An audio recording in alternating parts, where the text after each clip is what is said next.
There you are, boss. You guys are always overlooking. Yeah, I gotta get on. We're going anyway. Well, I'm leaving. Okay. All right, if I can have everybody's attention, I'm going to call the meeting to order. It is straight up 5 o'clock. So I appreciate everybody being here for the February 8th school board meeting. First thing we're going to do is the Pledge of Allegiance, and I'm going to call up Har-BER High School Senior Representative Mason Flint to lead that. Come on up.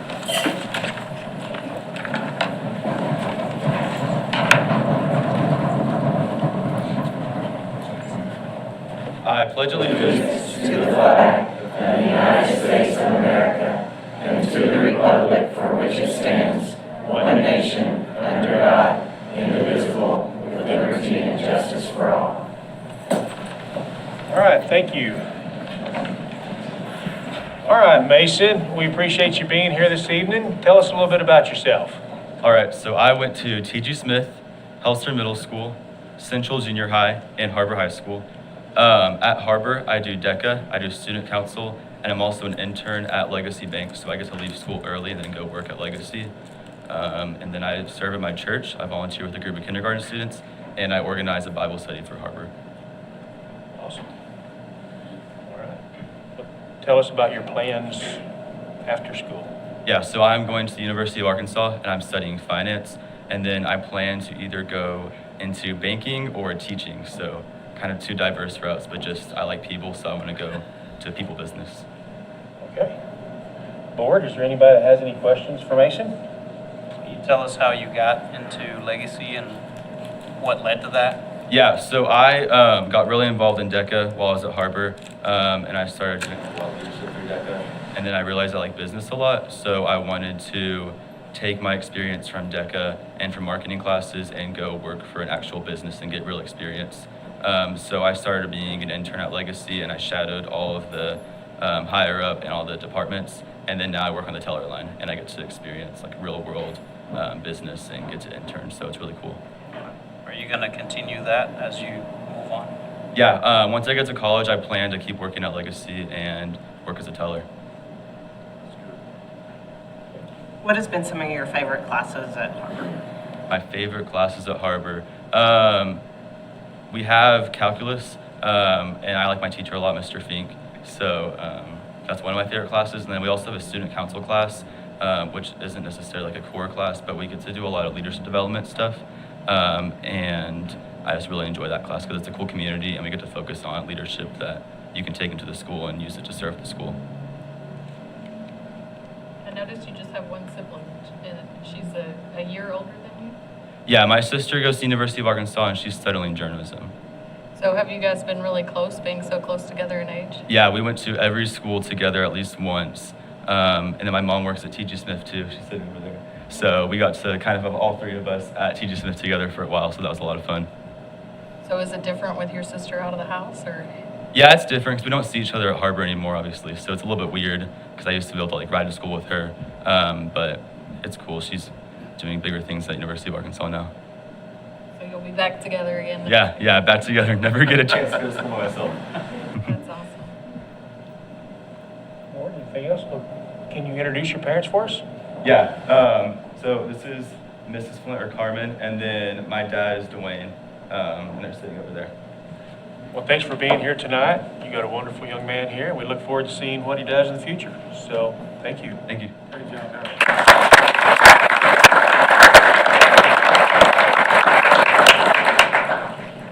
Okay, let's see.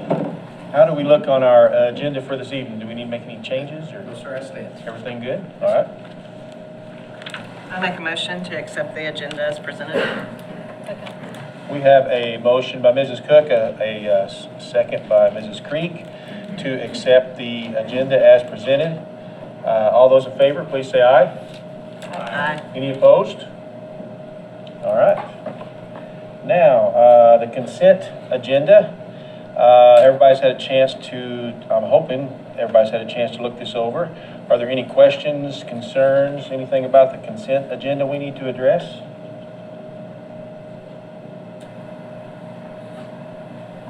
not, I would entertain a motion. I'll motion to approve the consent agenda.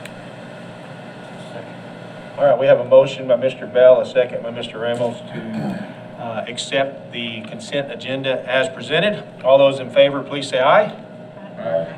Any opposed? All right, I'm going to turn it over to Dr. Cleveland for some neat things. We're going to get to meet some kids and some folks in the community, so take it away. Got some amazing celebrations. Miss Dosher, you and Miss Fink, I'll tell you what, either one of you, if you'd like to come. The stock market game is always something we do with Economics Arkansas. Economics Arkansas has been a great partner for a long time. But we've had some winners from Hunt Elementary, their GT.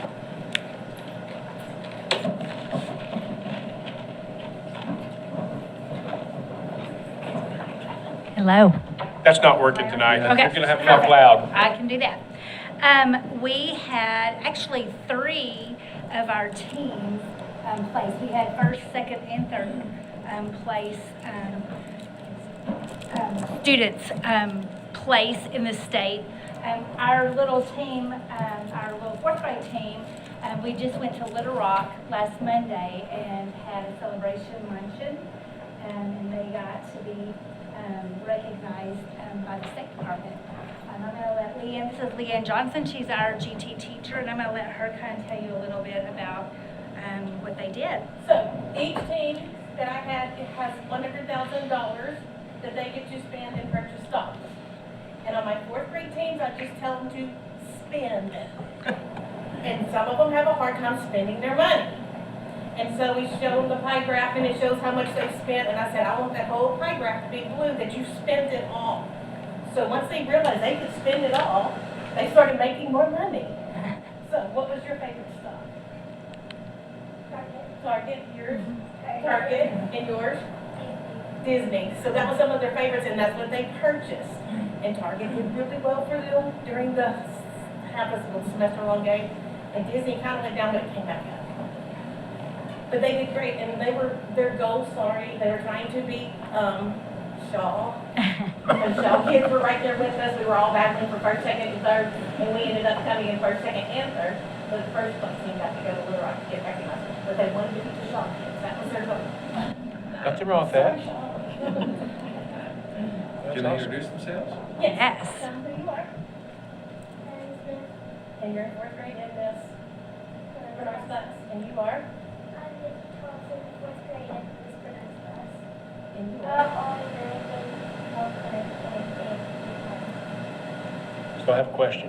You start out with $100,000. How much did you end up with? What? 108,000. 108,000. And a little extra. In just what, 2 months, 3 months time? From October to December. I'm going to start giving them my money. That's not bad. Darn. Not bad at all. So they were excited, and we had a great trip to Little Rock. They got recognized there too. Yes. Good job. All right. Thank you so much. Are you going to help mom and dad invest now? Right? Maybe. And Miss Dozier, Okay. make me some money, right? Thanks for being here. Thank you so Great much. job. Are there any parents here? Any parents? Behind us. Oh, There you go. all right. Thank you. Congratulations.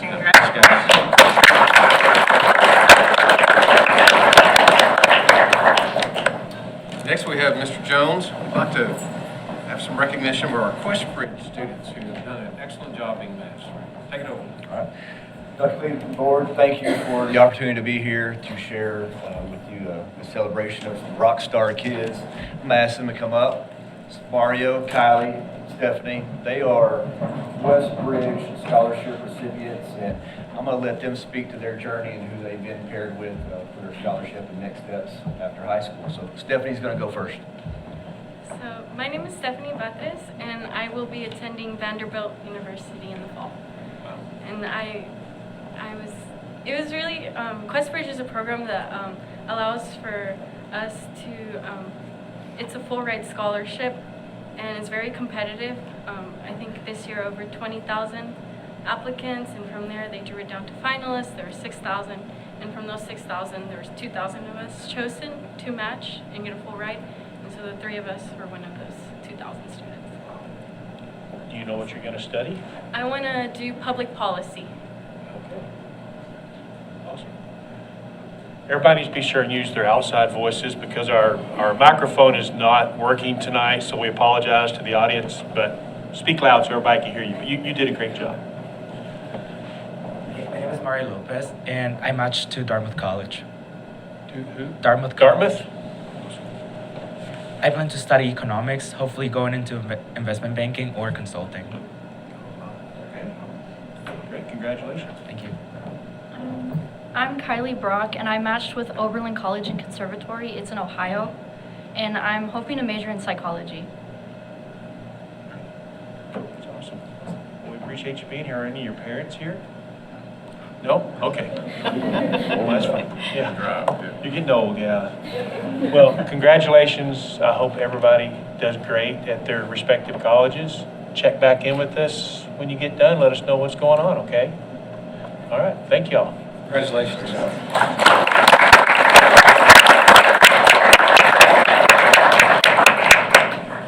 Next we have Miss Bailey Jones. All right, I wrote it down so I don't ramble. Good evening, board, and Dr. Cleveland and Ms. Smalling. I'm Bailey Jones. I teach East at Springdale High School. My students and I had the great privilege of working with Peyton Stuman of the Children's Safety Center of Washington County. And one of the most recognizable features of the center were the handprints on the walls. If you've ever been there, they covered the entire facility.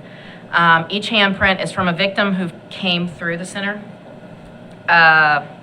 We worked with the center on a plan to move the handprints from the old facility to the new facility because they were getting to build a brand new facility because they outgrew their old one, which is sad but also amazing. So my students digitized over 10,000 handprints in roughly 6 months in the time that they were building their new facility and moving out of the old one. The facility, we were invited to the groundbreaking and the grand opening of the new facility over by Arvis Ballpark.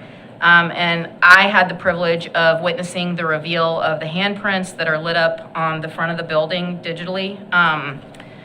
And that's what my students did that. Those are the handprints that they took pictures of. They also included Springdale High School East program on their donor wall. So when you first walk into the facility, there's these really cool wood slats, and our name is right there as one of the donors. And it's just one of the examples of the tremendous things that East can do and make an impact in our community. It's a continuation. We'll always work with them. We've done lots of things since we digitized the handprints. We've made like donor gifts and basically anything that they need, they reach out to us and we can help them with. So that's pretty much, that's a big thing that we did a couple years ago. And do you guys have any questions? So did you replicate all the handprints that were here downtown at that facility? Well, we digitized every single handprint. They made them look the same. Yeah, it was the actual handprint. Colors and everything. Right, so what you do is you just take the picture and then you put it in a program and you take the background out and then it's just the handprint. And so that handprint is able to be used in like digital art and however, so like if you understand graphic design or anything like that, you know what I'm talking about. It's amazing how it is that actual handprint of those people. So for those that don't know the significance of the handprint, would you mind to explain to the community in here why the handprints are important? Sure. So every handprint, like I said, that is on the wall is from a victim who has come into the facility. And if you don't know what the Safety Center is, it's a building where people who have been abused or are in a situation that isn't great, they go in and they get help all in one place instead of having to tell their story a bunch of different times and go to different places. So they put their handprint on the wall and it's just represented like that you're not alone. So when you walk into the facility, you see that like it's okay to say what's going on with me. And it's just that's what it represents, is that I can beat this and I'm not alone, and you walk in there and you feel safe and that you can, don't hide anymore. It's a very reverent and somber feeling to see those. Yeah, it's a weird feeling because it's a very, Overwhelming. very. Well, Bailey, thank you for being here, telling us about it. Sounds like an awesome opportunity for the kids. Yeah, it is. Thank you for inviting me. Keep doing great work, Bailey. Thanks. Thank you, Mr. Jones. Next, we'd like to recognize some of our excellent workforce partners. As you know, it's our school district especially has amazing partners across the district. And they're willing to take in our students and help us with on-the-job training and be subject matter experts. Mr. Ellis has led this charge, so Mr. Ellis, I'd like to turn it over to you. So good evening, board. Appreciate the time to have in front of you this evening, and also to recognize some of our industry partners. And so I'll call them up here and let them speak a little bit about what these partnerships are for their company and for our district. And oddly enough, Ryan McLean, come on up, Ryan. So Ryan just kind of fell in our lap this summer, I guess, literally. And so he's a great advocate for education and also for our students, and has some family members that are going through our district. So we appreciate you, Ryan, and Pinnacle Energy and what you're doing to help our students and our instructors. He just spent some time working with them last week and brought his team over and spent a good hour and a half, 2 hours working on some Revit, some different projects that company's done, and spent that with our pre-engineering instructors. So Ryan, could you just talk to the board a little bit about what this partnership means for your firm and for you?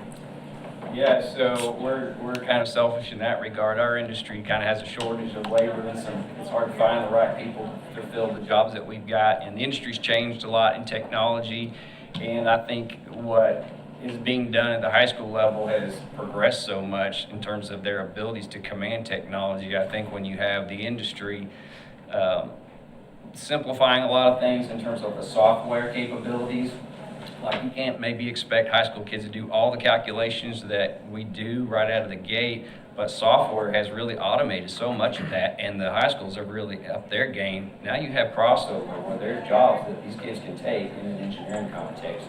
We're already seeing a lot of the architecture classes and things like that kids are doing, and I think that's been successful to be doing it. Well, we're just trying to kind of build and strengthen pathways for kids to reach engineering, and so we're in the particular vertical of the construction industry at large, doing MEP engineering, so systems design, HVAC systems, lighting, plumbing, things like that. My partner, Shane Lanning's with me.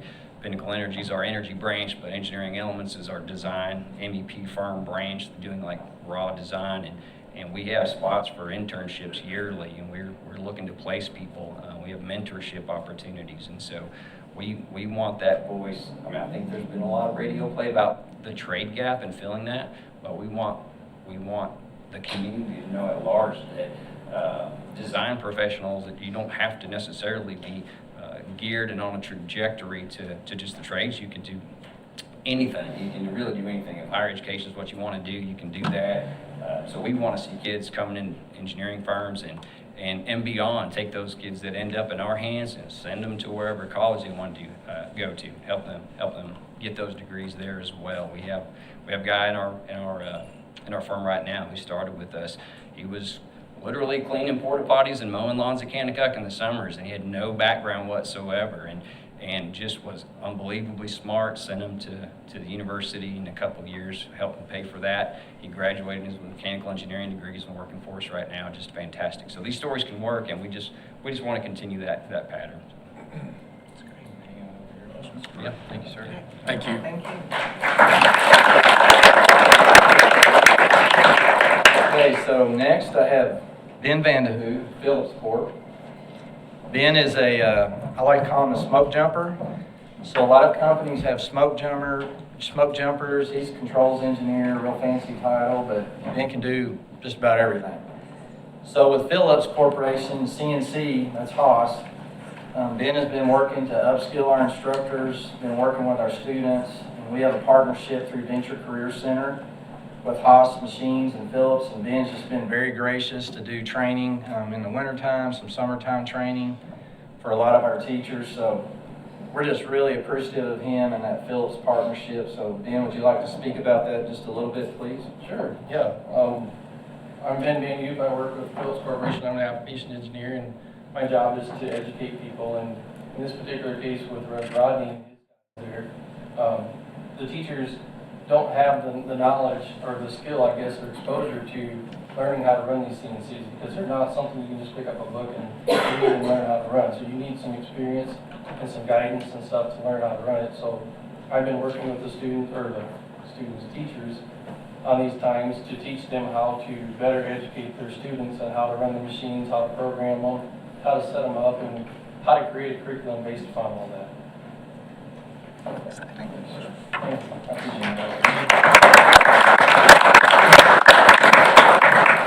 And last but not least, we have Ken Stuckey, Bruner and Lay. And I've known Ken for quite a while, and Ken's always been an advocate in his positions in HR for education, for solvent talent and acquisition and workforce issues. And Bruner and Lay was one of the first companies to really partner with us and hire one of our first 17-year-olds in an advanced manufacturing environment. So I really appreciate Ken. And Ken, could you just share some of that partnership with the board? I can, and thank you for the opportunity to be here to speak to you all for just a second. We began this partnership probably a little over a year ago. I think it's been in the works, but we really found out the level of talent that is being produced, throughout the Springdale school system. And this is an amazing journey for companies that are in this area to see the abilities of these kids before they come out of school into the workforce. And so with the leadership of Rodney and others, we have latched on to some schools here, and we interview, we talk to them, and we say, here's what we need. Do you have the skills through your education at Springdale to help us?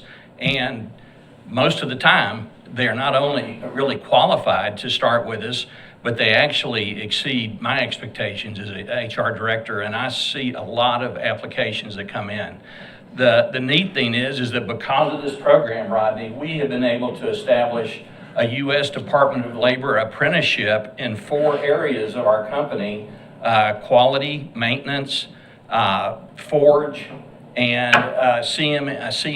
CMM programming, where we are excited about young people coming into our program, learning a skill that will pay them really handsomely throughout their work career. So I want to congratulate the board for putting their efforts behind this. Rodney, for your help.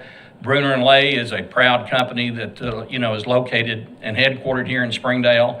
We are a 140-year-old company. We're privately owned by Mr. Bruner and his family, and we're going to be here a long time. So we need help, and I think you'll hear that from anybody that speaks from a company here in this area. We all are short on labor, and people are aging out, and so we just need help. And this is a fantastic opportunity that you all are allowing other companies to take advantage of. I appreciate it, Dr. Cleveland. Well, I tell you what, it's the vision of the board, really.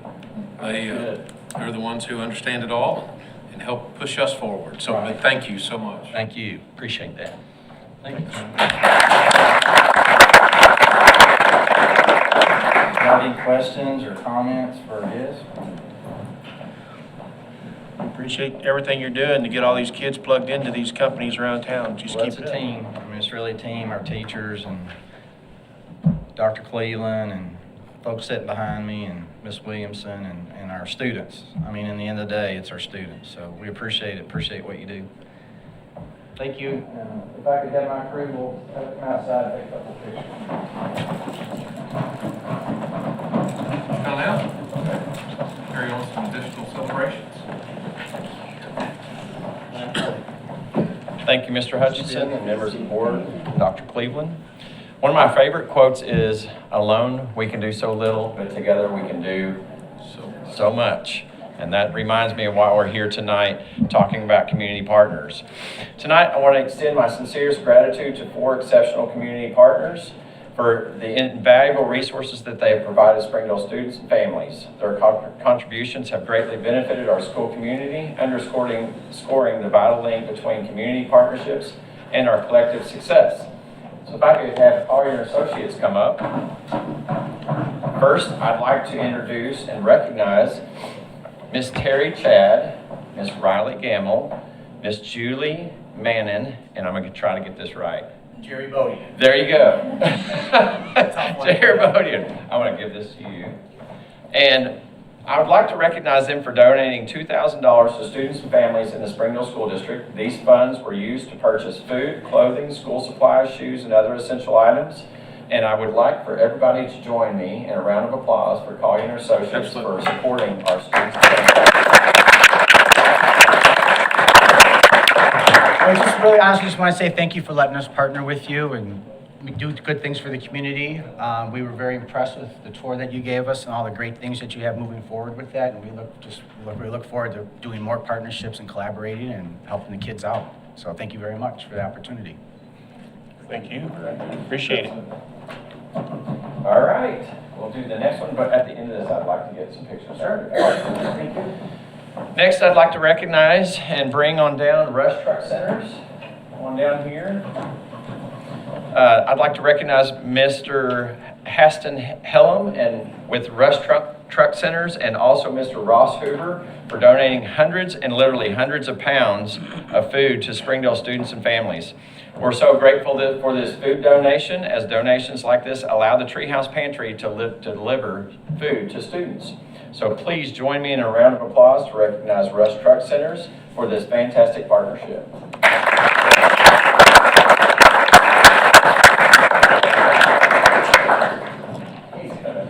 Hey, so thank you. We actually got exposed to that. Springdale School is a great partner of Rush Truck Centers in a couple different ways. And we were at the transportation office, and Mr. Kevin Conkin gave us a tour of the Treehouse Pantry and kind of explained what it did and what its purpose was. We're always looking for ways to reach out to the community, be involved, give back, and we just thought, what better way? You know, Springdale does so much to help supply our skilled trade force that we need so desperately, and so many other things. So we took that, we come back to the building. Haston here got wind of the initiative and what we're doing, and he just said, get out of the way. He set up donation boxes. I would even use the word harassed our employee base until those boxes were full, and really just took it to heart. He said, I got this, and he came up big for us. So all appreciation to Haston for that. Thank you very much.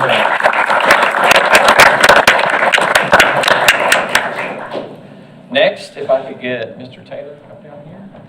I'd like to recognize Lance Taylor with the Smeeting Foundation for donating $10,000 to reimburse teachers for out-of-pocket expenses for purchased classroom supplies. I'm going to tell you this has been a really popular sponsorship and partnership right here. Lots of teachers are really liking that. And I wanted for all of us to join me with a round of applause to recognize the Smeeting Foundation for this outstanding partnership to reimburse teachers.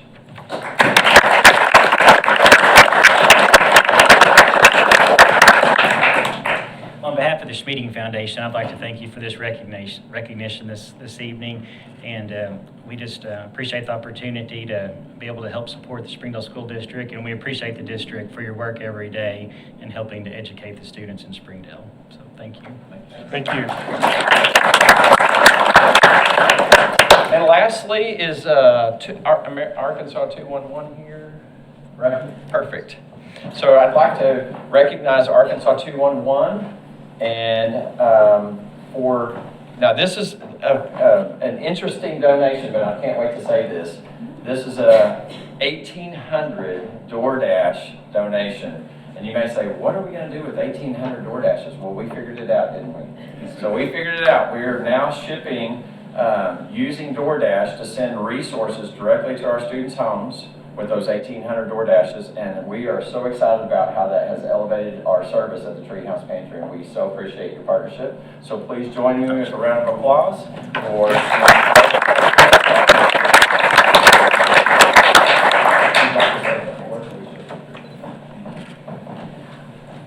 On behalf of United Way and Arkansas 211, we want to thank you for this recognition and the opportunity to be here today. This initiative, the Ride United Last Mile Delivery, is the long way that it is referred to, but basically it means we're able to get needed goods to people that have transportation barriers. It has been a wonderful opportunity that we've had, and we're thankful to have the opportunity to work with the Springdale School District and the Treehouse Pantry. It gives us real joy to be able to make an impact in their lives, and we look forward to our future collaboration.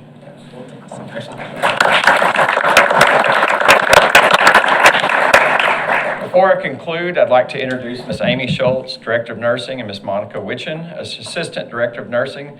These two individuals are outstanding, their leadership is outstanding, and they serve students and staff with compassion and generosity every day. And so without further ado, Mrs. Monica, and the rest of the partners, if you could meet me out front, that would be wonderful.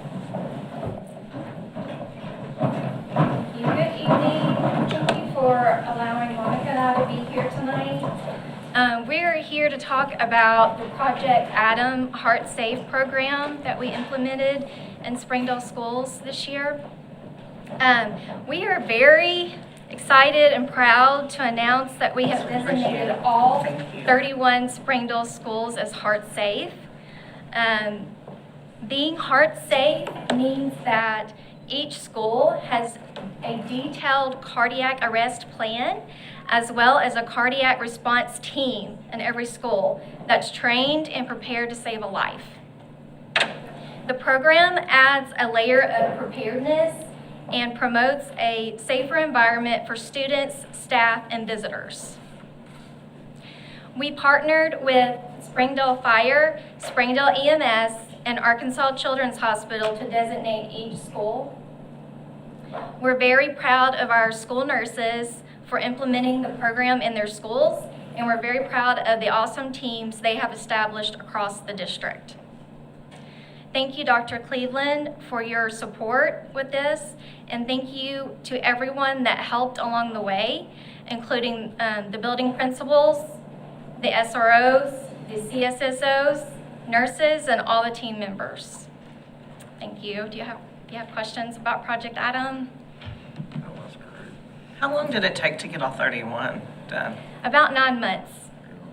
Yes, so the teams, the nurses were kind of in charge of organizing the team within their school.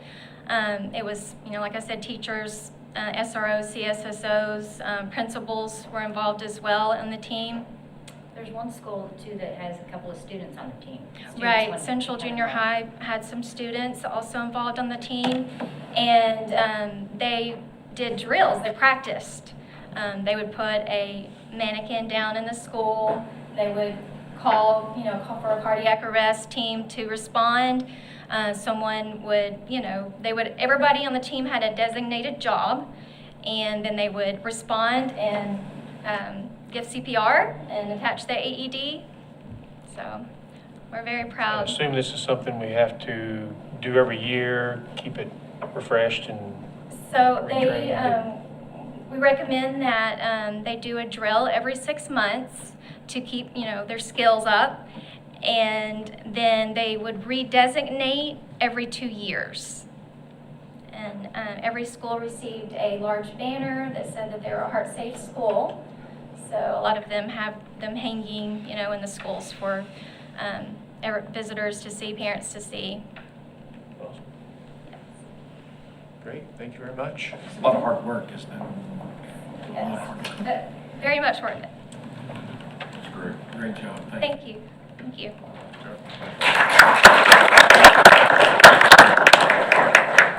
And next, we've got Mr. White, and quite frankly, this next conversation is really a discussion that will impact us for a long time, and we'd like to talk about the phase 2 of Springdale High, try to round some of those things out. I know we had a lengthy discussion with Mr. Hutchison, so we want to have the same kind of discussion with you tonight.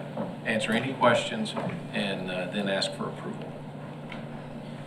So we've been working on this project for a while, and I talked about it a little bit last month at the board meeting. But here's an overall. So on the football field, the top image, everything in red we would demo out. So that includes the locker room and the visitors concession. There's bleachers over there and then all of that turf. And then we would end up raising that field 18 to 24 inches. We're still working on that exact level, elevation. So when we go back, we would raise the field and we extend it about 19 feet to the east and about 4 foot 2 inches to the north. And that could get adjusted. We may move it south a little bit and then north, just depending on the utilities that run in that right of way. But we'd go back with new bleachers on the visitor side. They would be sized down more like HAR-BER. Should hold about 1,000 students.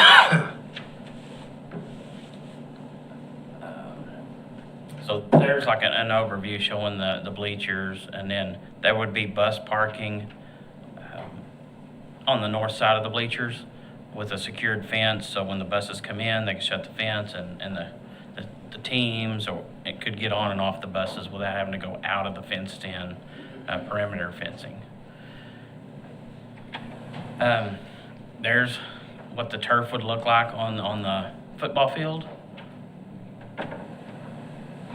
And then over on the south side of campus on the track, we want to take out that grass and put turf over there. So this field, that's what it would look like over there. And it would accommodate football, soccer, lacrosse, band. Everybody could use this field. But that's what it would look like there. And then in this same project, we would replace the 6 tennis courts to the north. They've had some erosion and they've got lots of cracking in them. So we would demo those out, including the fence, the perimeter fence on that, and go back with post-tension concrete, new fences, and resolve all of the drainage issues there. We've been working on it for a while. I know the initial estimate, off the calculation we do off of the state was about $11 million for this project. We got an estimated cost about a month ago, and it was about $8.5 million. And then I've been working with Core Architect and Flintco, and we've actually got it down to just a little over $7 million right now, and we're still working to bring that number down. So we just met with everybody over there this afternoon at 3:30 to get some more in-depth measurements. Chad, of course, is here, and Justin's here. If you guys have anything you'd like to add, we'd welcome you to the front. Really? Chad, I've never known you not to want to speak. So we met with the city earlier this week to just get a plan, get it in front of them to see what the steps are on their end. And that meeting went very well. Do you guys have any questions? So, along with this, next year, we're going to do the same thing across town. So I don't want someone to think that. Correct. So yes, the plan is get this done while we're under construction. Right. We've already got Flintco on site, Core's on site. So just roll into this project and then start planning out at HAR-BER to do the same thing, turf in that inside the track area. And then over at HAR-BER, we need to make a few repairs to that track and then replace that turf over there as well on the football field. And it would be similar.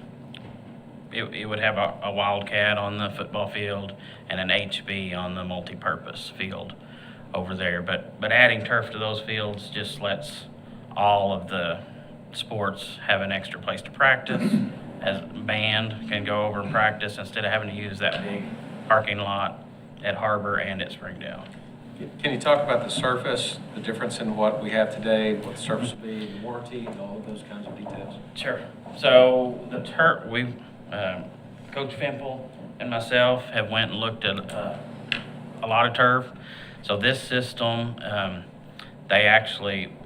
we would go in and add some drainage that would go into just a single collector under the field. It would have it's a geomat, so it just links together, and then you would slush that in with concrete, about 2 inches thick. And so that stabilizes that, all the weight that would be on that field. And then once that concrete's there, there's a pad that actually goes down, and then they start installing turf over that, and they pull it tight, kind of like stretching carpet.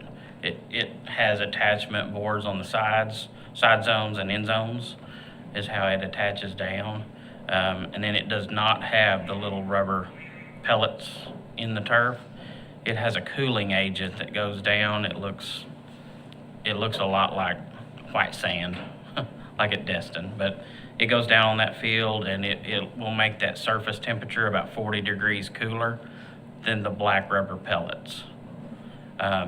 It has a 10-year warranty on the turf, and so after that 10 years is up, or we don't meet the GMAX test, we can just replace the turf itself, not the pad and everything, so we can get 2 more turf changes with just turf only before you have to replace the pad that's under it.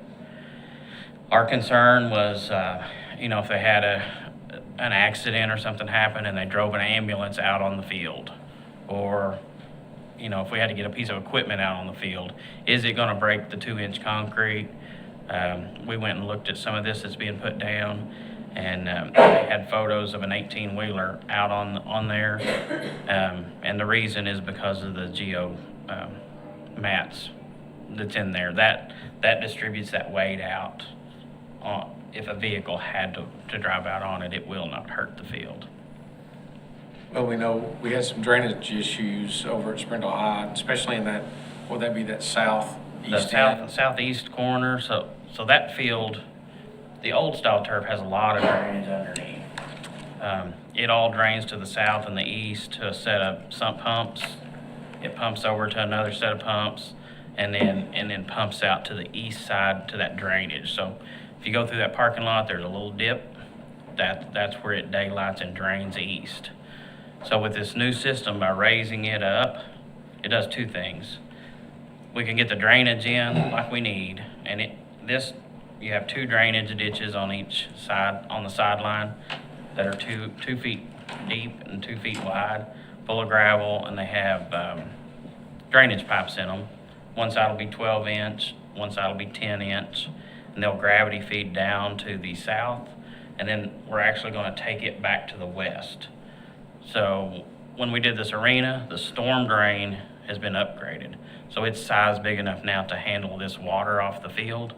So we can collect it all there, and everything's gravity fed. All the pumps will be gone.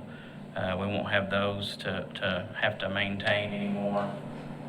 Everything will just gravity feed, and it'll go underground. So then when we make repairs to the parking lot, we can get rid of that swell.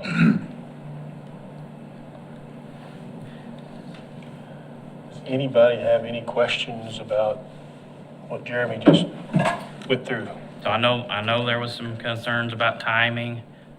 We've been working with Flintco on the timing, and it looks like, we can get started pretty much immediately.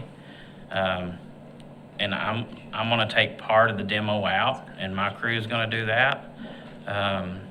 Just to save money on this project. It'll save about $200,000 if I demo out the bleachers on the visitor side of the football field, and I'll demo out the tennis courts and the sidewalk over at tennis and all that fencing. So we would start that immediately, and then Flintco could gear up and get people on the ground probably as soon as the 19th. And our plan after meeting with Coach Fempel and Chad and Dusty is to start on the multi-purpose field. Start prepping that field for the turf. Order the turf immediately. It's about a 6 to 8 week time to produce that turf. but it's about a 2-week to 3-week time to prep that field. So we could get it prepped, everything, all the concrete done, pad down, and then we would just be waiting on the turf on it. In the meantime, we could be going on the tennis courts, and then they could get ready to demo out the old locker room and the visitor concession, because next Thursday and Friday, we're gonna start moving everybody into the new arena. So we'll get all of them moved out next week. I can't move the wrestling mats out of that wrestling room until the Monday after the 23rd, the last game in the main gym. Once that's over, that next Monday, we'll move all of the wrestling pads and the padding that's on the wall over to the main gym. And then we could cut power out of that building and get ready to demo. So they could be going ahead and then demoing all that too, while we're waiting on turf to get on site. And the last soccer game is, I think it's April 29th or April 30th. And so as soon as that game's over, we would start prepping the main football field. And it's about a 3 to 4 week, depending on weather, to prep that pad, bring it up to grade, get the ditches in, all the conduits, because we're gonna feed conduits under that field for 25-second clocks, water, future sound systems in case we go back to having the speakers on the bleachers or whatever. We're trying to plan for whatever happens in the future. We don't have to do any prep underground. So how do we pay for it? So we've got, we met with Stacy, we've got funding up to do the $7 million for the field.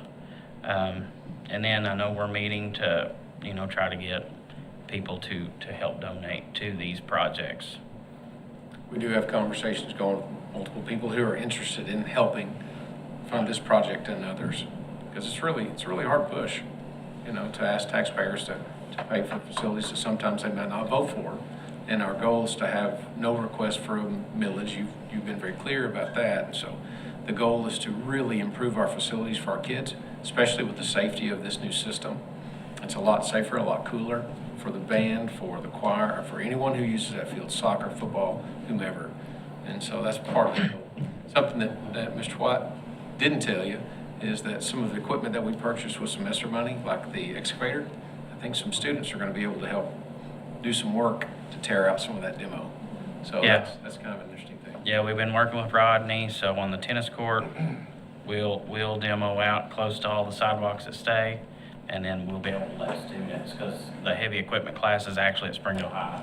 So instead of them having to travel, we'll bring the equipment over there, and then I'll have people there in dump trucks, and they'll get to load it and help with that.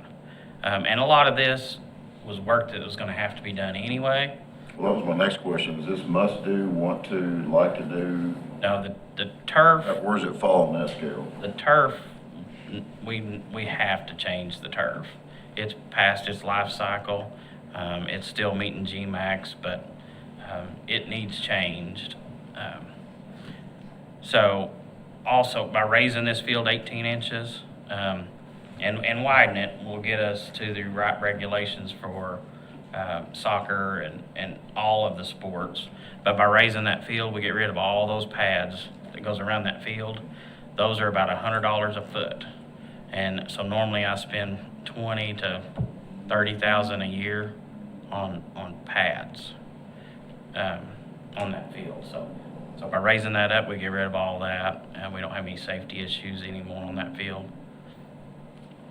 Tennis courts, the reason we need to do the tennis courts, those courts are old. They've been there for years, and there was no drainage or anything put in under those. They were out in the middle of a big field originally. We built up this track and everything, so that water has actually got under those courts, and those courts are sliding east and south. So they can't play on those courts right now. They're having to play off-site because there's about 1.5 inch gap in about 3 different places, and then a lot of smaller cracks, just where those are falling off, sliding. So quite a bit of it is needed. So what'd you say, 7 million? Right now, we're just a hair over 7 million, but we're still working on that. Like I said, we just had a meeting over there today at 3:30. I left them over there to come over here. So we're working on ways we can get that down more. Do you anticipate any unknowns that would drive that No, substantially higher? no. I mean, we've been working on it for a while, and actually for the last month have really put a lot of time over there. We've took core samples on the tennis court already to get those geo-tests back. We've had engineers on site looking for, starting our water studies to make sure we can handle the amount of water coming off that field and gravity feed it into that storm drain. So if you did something similar at HAR-BER, it wouldn't be to this extent because you don't have the tennis court issues. Correct. So HAR-BER, yeah, we don't have any tennis court issues over there. Those are post-tension concrete courts. So these are asphalt courts. That's why they've cracked and they're sliding. We're going back with post-tension concrete, just like what it's at HAR-BER. And it's able, if there is anything wrong, it will not crack. It's held together with post-tension. So you're not looking at 7 million for HAR-BER? No, HAR-BER, really, we're just taking the old turf out and putting new turf in. It's just 2 different types of turf. And then the other cost on the football field was where the visitors, that needs to be done. Yeah, so these, on these bleachers, the bleachers that are over there That part's now, dying over there. they don't meet any current codes. So they're 1.5 inch aluminum. The minimum rating now on bleachers is 1.75 inch. So we can't reuse them. Originally, we wanted to raise them up, move them back, and just set them at a different place, get our 19 foot. But we can't do it and meet any codes. So we decided let's just downsize it. HAR-BER's is about 4,400 square feet. This is about 6,600 square feet on the visitor side. So we're gonna size it back down to like HAR-BER is. But also on the new, we'll have the vomitoria that is the middle where you walk through the bleachers, and it'll have 106 feet on each side. And then in the future, if we need to add more, we just go right on there and go out. So, we're planning where we can build them back out if we ever need to. But it needs updated. A lot of that does not meet code. Our city's been an excellent partner. Yeah. Go ahead. You know more about it than I, but I talked to the mayor today and told him how much I appreciated how much Patsy, Christie, and her team has really helped us. But Yeah, so a group of us went over there, like I said, Flintco and Core and myself, Monday, met with her team. Everything went really good. They're excited to get this project going. And so on the east side of the football field, we're gonna make all repairs back to where we cut it. And then in the future, if we close down Center Street and add the new indoor, then we'll have to upgrade that east parking lot and put in islands and lights and everything. But that would be when we do the indoor and we gain parking over there. Because we don't want to lose any more parking than we have to on that east side. And we're really not going to lose any parking because we're going to get rid of that old field house. Bleachers will move back, not quite to where it sits now. So we're not going to lose any parking right now.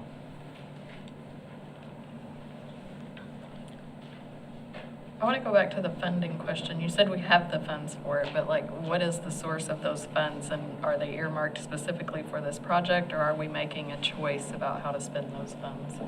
That'll be it. Yeah, we're making that choice.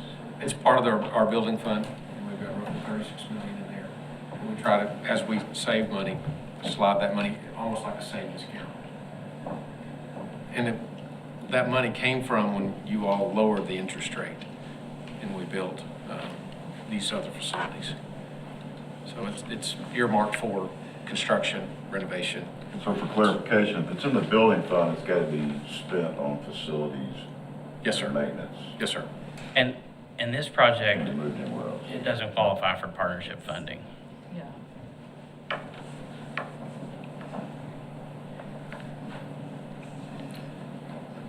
We can bring Ms. Hawkins up if you need. Would you Yeah. like? I think, do you have anything to add that would? I would like to add that, as you know, with the savings that the district has effectively had with the ESSER funding that we've had put in the last couple of years, we've made transfers, at the end of every year. Of course, I wasn't here the previous year, but last year I believe we transferred $9 million right there at the end of the year out of general fund to the building fund. So that's kind of where, when we say we've got the money set aside, that's where that revenue's coming from, or those funds. So like the 7 elementaries that we did furniture, we were able to use ESSER funds instead of out that money, so that was a savings. So Stacy, to just put you on the spot in front of everybody, are you comfortable with this use of funds? Yes, we've been working together, Jeremy and I have kind of doing, for lack of a better term, like a cash flow statement of where we started our year with our building funds, what has been in there, what our projections are to complete the projects that we currently have in process, how much of that we know, kind of what is going to be our partnership reimbursement, and then what is going to have to come out of district money, and then projecting what we have already, and even without thinking about what we may can transfer at the end of this year, which I anticipate, I don't know what that number is going to be, but I'm pretty confident that we will be able to transfer something. Then that just kind of is, I guess, additional gravy on top, because we've already got what we need now sitting in the building fund to cover this.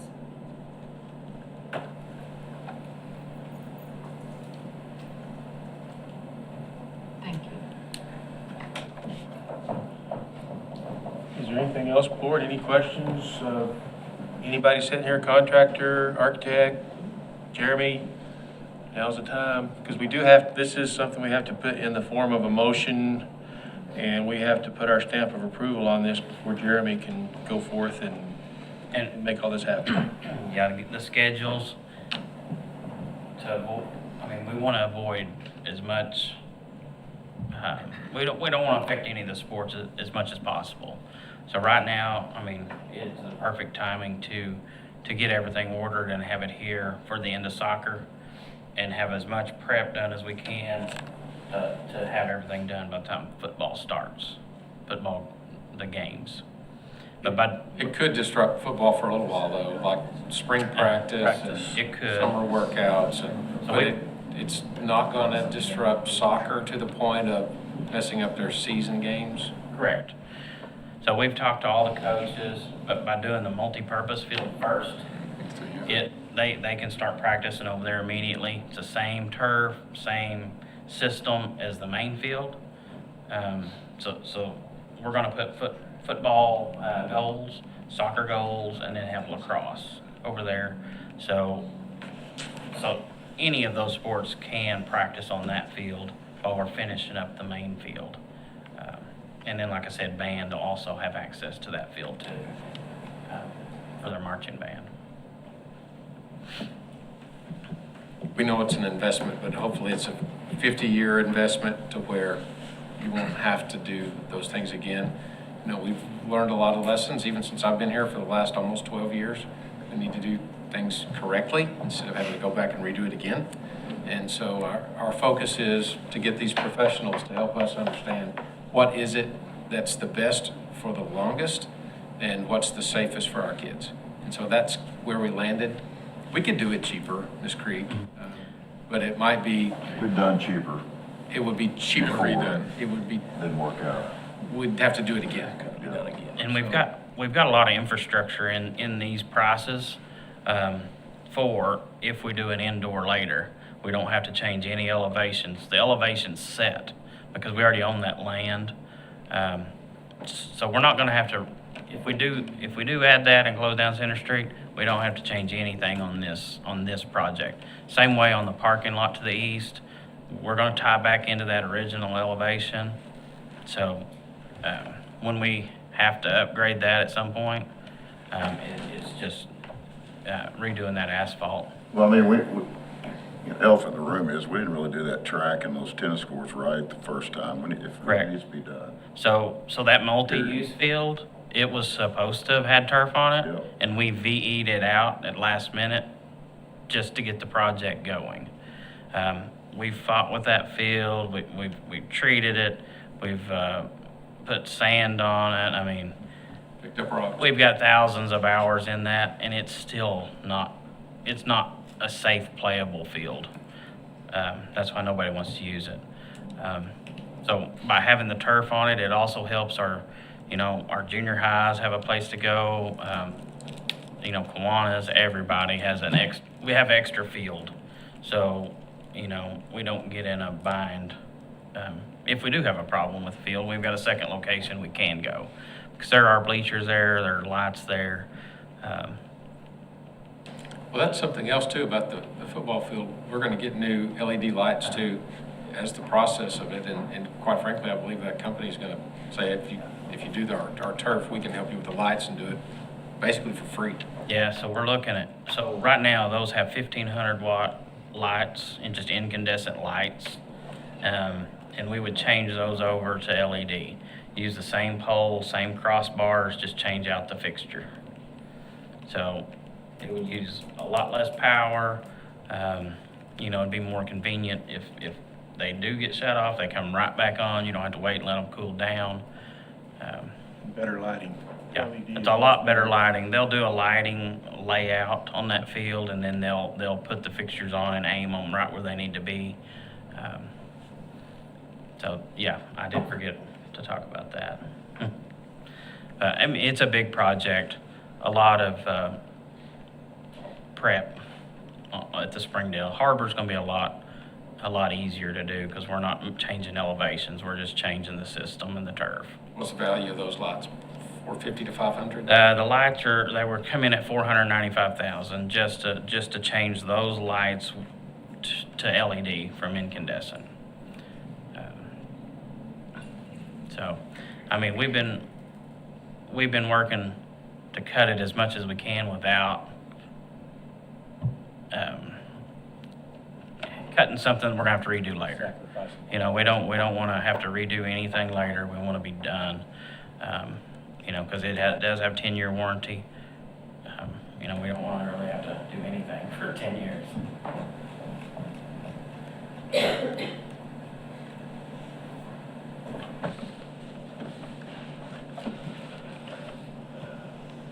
Board, are we comfortable moving forward? If so, I need a motion. If not, we need to ask more questions till we get comfortable. I'll motion to move forward with phase 2 of the Springdale High School facilities improvements. Second. Are you ready? Okay, so we have a motion by Mr. Bell and a second by Mr. Ramos to move forward with phase 2 of the Springdale High School facility improvements. Is there any further discussion? If not, all those in favor, please say aye. Aye. Anybody opposed? You get to go to work tomorrow and get after it. That works. I appreciate it. Easier enough. Thank you so much. We want to bear you on this. This is great. We've got great partners, and I think our community will be extremely proud of what they're able to complete. So thank you, Jeremy. Great work. Thank you. Thanks, Dusty and Chad, for y'all being here.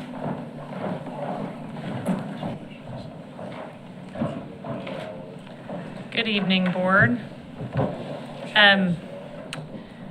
I have 2 items on your agenda, both related to calendar. If you'll remember, a couple weeks ago, you all were here for a special meeting where we discussed changes to a policy that would allow flexibility in scheduling inclement weather days or other days that are missed due to unforeseen circumstances.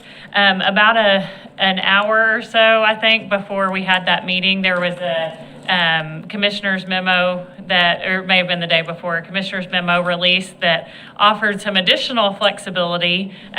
Because it had just come out, we weren't prepared to move on it at that time, but that's part of the item, one of the items that I have before you today. So I'm going to talk about both of the requests and then answer any questions that you have. And then we also have both PPC presidents here that can make some comments if they feel like they need to. So the first request is to seek approval from you to request approval from the State Board of Education to use 1,068 instructional hours for required in-person instruction this year. If you'll remember, as part of the teacher salary funding that was part of the LEARNS Act, schools are required to have either 178 days of in-person instruction or 1,068 hours of in-person instruction. If a school was going to use the 1,068 hours of in-person instruction, that's something that you have to notify the state by July 1. So we would have had to notify back in the summer that that's the avenue that we wanted to go. And for a number of reasons, that wasn't the avenue that many districts in the state chose. Most districts operate on the 178 calendar in-person days. Well, as we progressed through January and had multiple snow days and a snow event that really affected most of the state, DESE has offered some flexibility on when a school district can request to use 1,068 hours of in-person instruction. So the request would be from you to authorize Dr. Cleveland and myself to probably make a trip to Little Rock to request the state board allow us to use 1,068 hours of in-person instruction. What that would mean for us is we would keep our current instructional times the same. I know you've probably seen some different things about changes to instructional time across the state. Ours would remain the same, but because we already exceed that minimum threshold of 1,068 hours, we would have 4 built-in days, basically, that if a snow event happened, Dr. Cleveland would have the flexibility to enact even his own version, or Springdale's own version of an AMI day, where students would still be getting something, even though it's not the in-person instruction that we agree is best. And it would also allow teachers to count that day as a contract day if they were participating in whatever their required teaching activities were on that AMI day.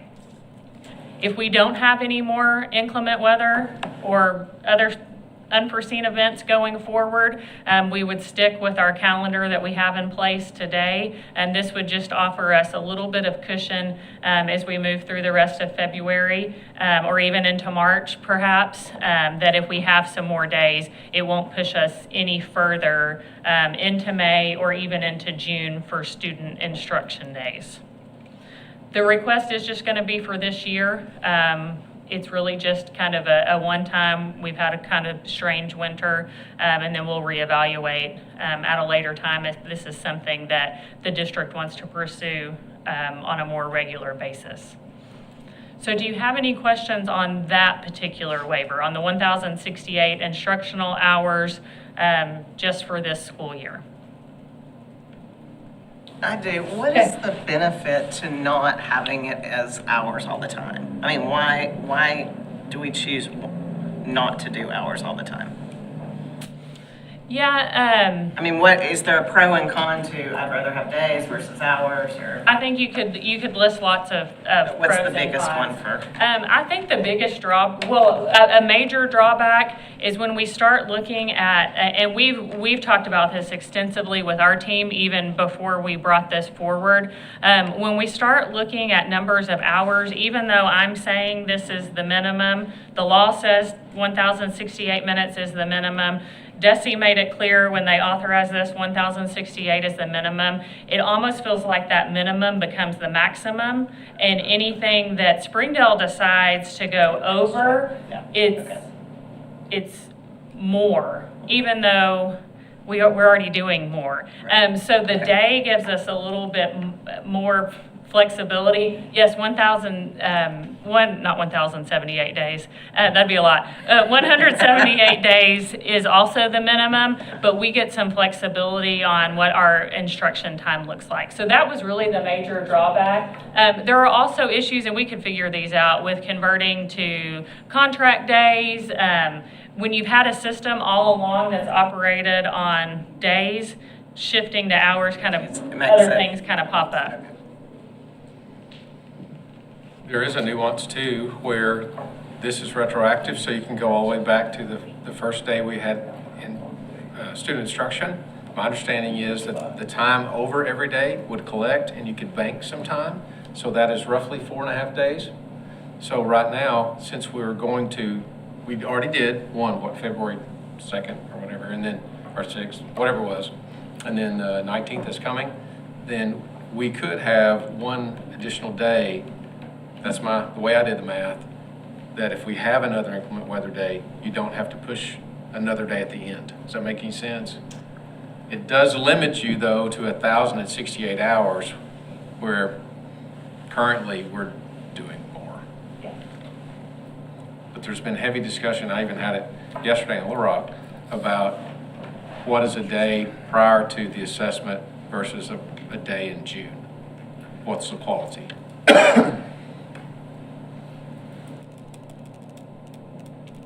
What's our last day right now? Last day for students right now is May 29th. So, how are some of these schools already, have some have already been down to ask for this approval? I actually don't know. I think they're co-op just collectively kind is of, going to ask. Our co-op. Yeah.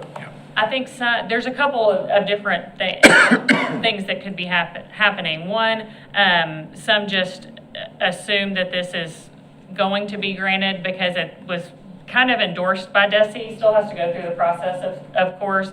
And so they're just kind of getting a jump start so that when it does get approved, they haven't lost however many weeks. Some also may be operating under a different provision of the law that says you can make up days by adding time to the end of the day. You just have to do it in 60-minute increments. And so it would be 60 minutes over what's required of a 6-hour day. And so some districts may be using that provision without even going to ask for the waiver. Yeah, I think like Fable's already announced that they're Yeah, they have. like adding minutes on But weren't they just adding to high school? secondary. I don't know. How does that work? I can barely keep up with Springdale, so I'm not sure what the ins and outs of Fayetteville's. Because I think they announced that they were still going to be out on the 24th, and they're still taking the eclipse day off, and they've already had 7 snow days, and they're still going to get out on the 24th. It's a pretty good formula.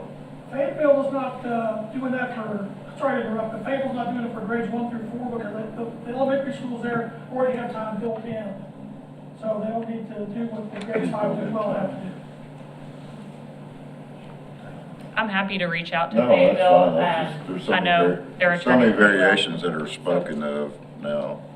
Who knows what? Yeah, there are a lot of variations. And that adds to the confusion across the state. It is. Did you say that if you're going to extend the day, you have to extend it a minimum of 60 minutes? If you're operating outside, that's a completely different statute. Yeah, that authorizes that even without a waiver and even without declaring the 1,068 instructional hours. It's an old statute that's been on the books for a long time, but it does require adding in 60-minute increments if you're going that direction. So I don't know if anyone is using that statute, but it's out there, and it's one that we talked about too. We've talked about, I think, every possible scenario of how things could work. So if we just do like a bunch of 20-hour days, we'd be good. Right. How many days is 168 hours? 1,068. 1,068 hours, how many days is that? So it's roughly 173 and a half. Depends on, out of our days, how many? 174 days. Roughly. Okay, I'll let y'all keep thinking on that one, and I'll talk about the other request. Then we'll have PPC come and talk, and then we can vote. The second request, I think, is a little bit more straightforward. Okay, we'll see. You can let me know after I'm done. The second request is to seek approval from you for us to go and ask the state board for approval of a waiver of the earliest school start date. So the law currently says that school cannot start any earlier than the Monday of the week in which August 19th falls, and then set some parameters: no earlier than the 14th, no later than the 26th.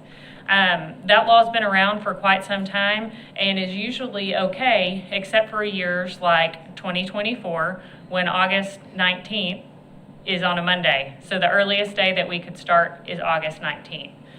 So when you start doing a calendar, making sure you have the right number of days in each quarter, thinking about what your winter is going to look like, we get in a position where we could potentially, even without any inclement weather or other extraordinary circumstance days, push into June.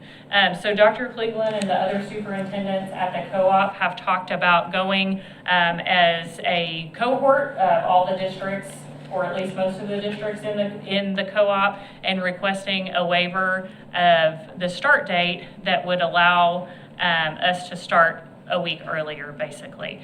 So the waiver would be to start no earlier than August 12th. It wouldn't have to be on August 12th. That could come in conversation with the PPC calendar committee, conversation with you all, but it would be to seek a waiver to start school earlier. This request would be for next year, and then we would ask the state board that they grant the waiver for 5 years. It would be up to them on whether they say yes or no to 5 years. Sometimes they'll say 5 years, sometimes they want 1, 2, 3, and that would just be part of the discussion with them. So what questions do you have on that waiver? I know I should know this, but what day did we start last year? This year? 14th, 13th, maybe? That's what I thought, okay. It was August 14th. And these are gonna need to be separate votes. They will need to be separate votes, yes.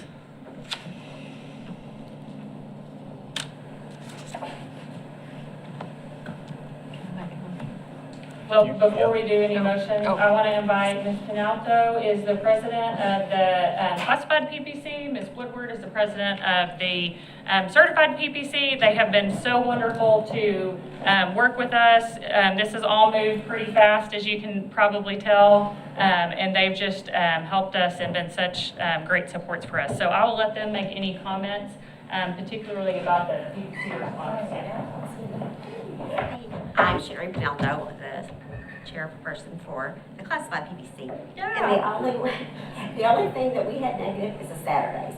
But other than, that was the one before. yes, but I'm just saying that, in all of this, the Saturdays was the one that people had, didn't like it.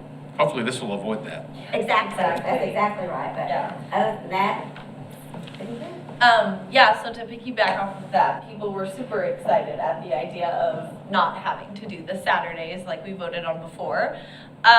We put out a vote for the certified and classified, and in response to the first motion, the 1,068 hours, 100% of respondees said they were in favor of it, and that was after time was given and they were encouraged to speak with their staffs as well. So like she said, they were like literally anything but Saturday.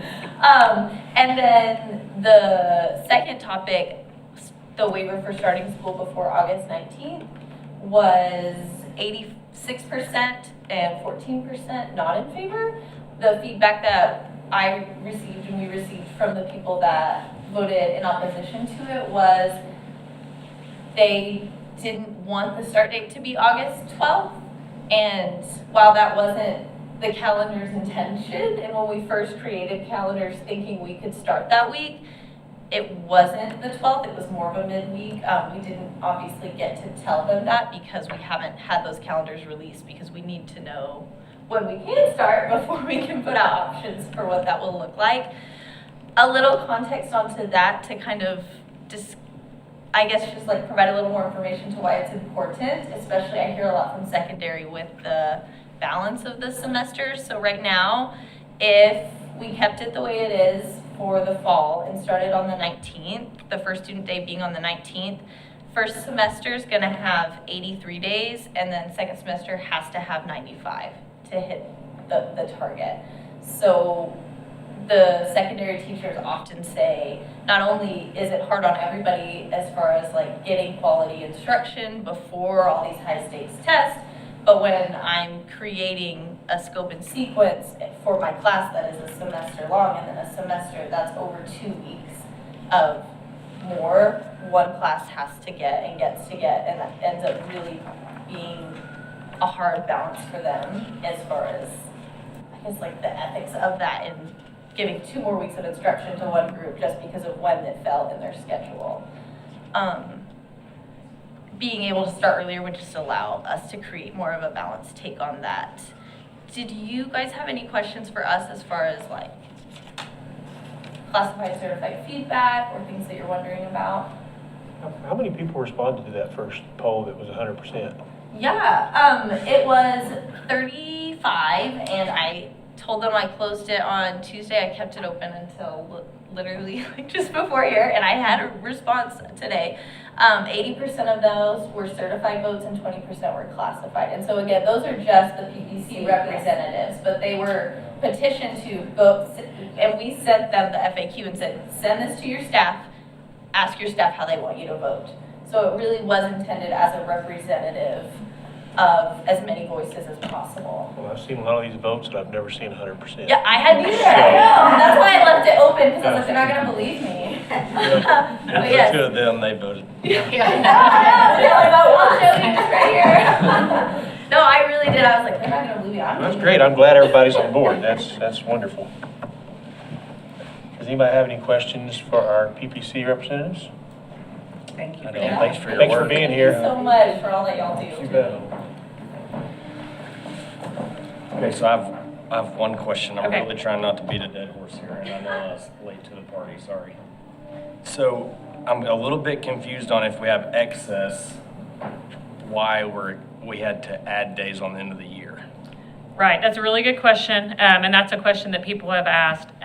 Because the 1,068 is the minimum, and we see value in not operating just at the minimum instructional hours that are required. And we had that thought before we were even on a Zoom with Secretary Oliva and Stacy Smith, and they emphasized too that the 1,068 is really meant to be a minimum. And so yes, we do have excess, intentional excess, I guess is the best way to describe it. Okay, thanks. We got into nuances of do pep rallies count as instruction? And all of those nuances of what you could take out. In a school day, there's a day. But when you start counting instructional hours, now you're digging deep in the weeds. Sure. And so Yeah. it becomes very, what are we counting, what are we not counting? Because you're really talking about instructional minutes, like down to the minute, and then converting that to hours. So it does get really. Between classes, is it going to count toward that? Because they're walking down the hallway. At secondary, correct. But we actually saw a really good example of a pre-K teacher at Shaw a week or so ago that her transition was very much instructional. But we have to go with, because they were counting backwards and all kinds of things. But we have to go with whichever school has the least amount. And so that would be at a secondary that has longer passing periods.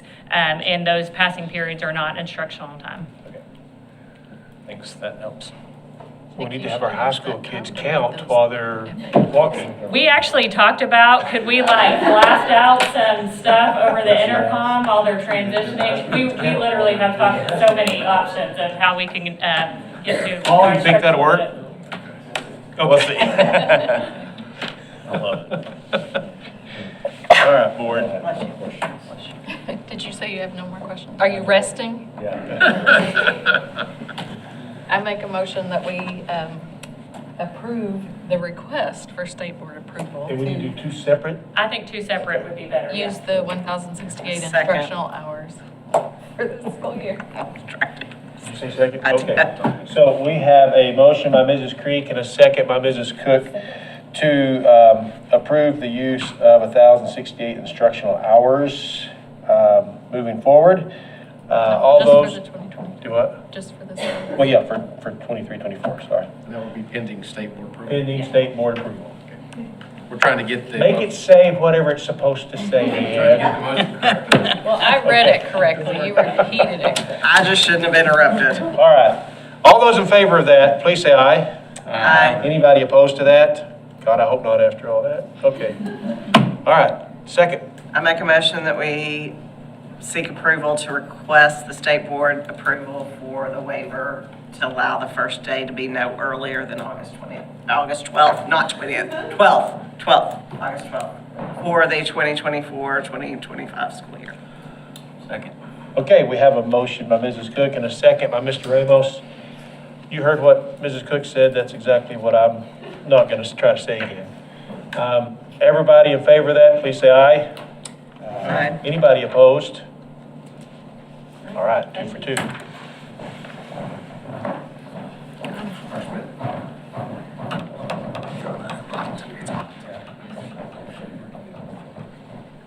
Good evening, Dr. Cleveland Board. I'm kind of excited that I get to use my teacher voice today with our microphone out. I haven't done that in a while, so.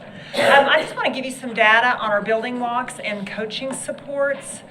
And one thing that I want to talk about is in this data, I am not referring to the observations that teachers do in the evaluation process. This is strictly outside of that. If I were to add that, it would probably be tens of thousands of observations. So I just want to talk about these 3 different types of supports. One of them, you'll hear us talk about building walks. And building walks actually are for ensuring implementation of the standards and instructional strategies. The second part of this definition is kind of more important, and that is the building walks also create opportunities for observer growth.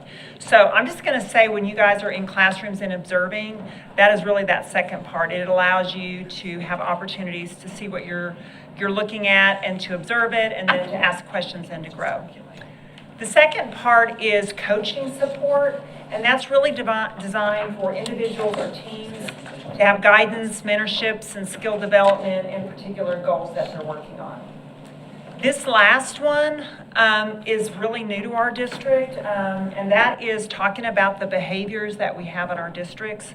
And so we're looking at the support personnel that work with teachers and teams to identify the challenging student behaviors, because so many of these behaviors are new, and then develop a plan to implement strategies, interventions, and reinforcements. And this is all new. We've talked to you before about our RTI behavior, which is what we do in the big scale. These are very much more for building supports, individual supports, classroom supports, and then student supports. So just some data that I wanted to share with you. We have our instructional specialists, one of which is here with us tonight, Mr. Jake Beers. But these are the amount of supports they give, secondary and elementary. They've had 172 walks, observations, or feedback, and about 100 coaching supports. Elementary, they've had 112 that are walks, observations, feedbacks, and then approximately 155 coaching supports. And so that's what we have with our instructional specialists, and those are the ones that are located down at our, that are considered our instructional specialists. That is our math, English, science, and then our leads. Below that, we have our departments, which is our ESL department and our special ed department. Our ESL department has done 221 walks and coaching supports, and then our special education services. And again, this is new to us, but we've had 301 behavior supports, walks, and coaching. Now, what I wanted to say about this particular slide is these groups never do anything in isolation. They meet regularly to figure out how, when they deliver any types of support to any building, that they're all on the same page, having the same conversations, using the same vocabulary. One of the things you'll notice with our special education services is our behavior supports. A lot of times behaviors will appear that are brand new, and so there is an immediate, like, I need help, we might have a new student move in, what are the helps? Even though this says special ed services, it is not just for our special ed students, it's for anybody that might have a behavior situation. They're just our experts, and so we rely heavily on them to help support. They will go in, observe behaviors, and then create support plans. So the next thing I wanted to talk quickly about is just our building leadership classroom walks. So as you can imagine, walking into a classroom, when you're coaching them, it's great because everybody gets feedback.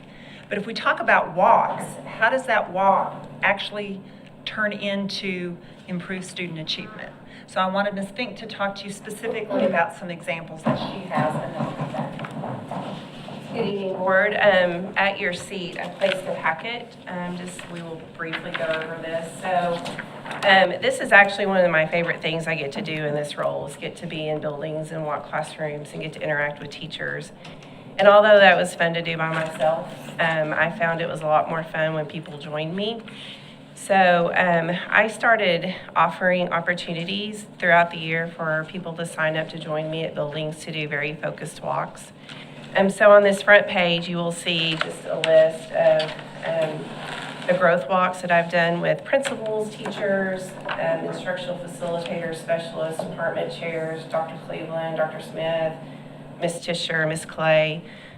We have a lot of people that come and join us, and you'll actually see there's a picture of the very last instructional growth walk that we did, and I had approximately 40 people come and want to be part of our growth walk. And so this is growing as people are getting to experience it. So here you'll just see dates that I have offered these growth walks, the schools that we walked, what our purpose was. As I mentioned before, we usually go in with a very specific purpose for doing these walks.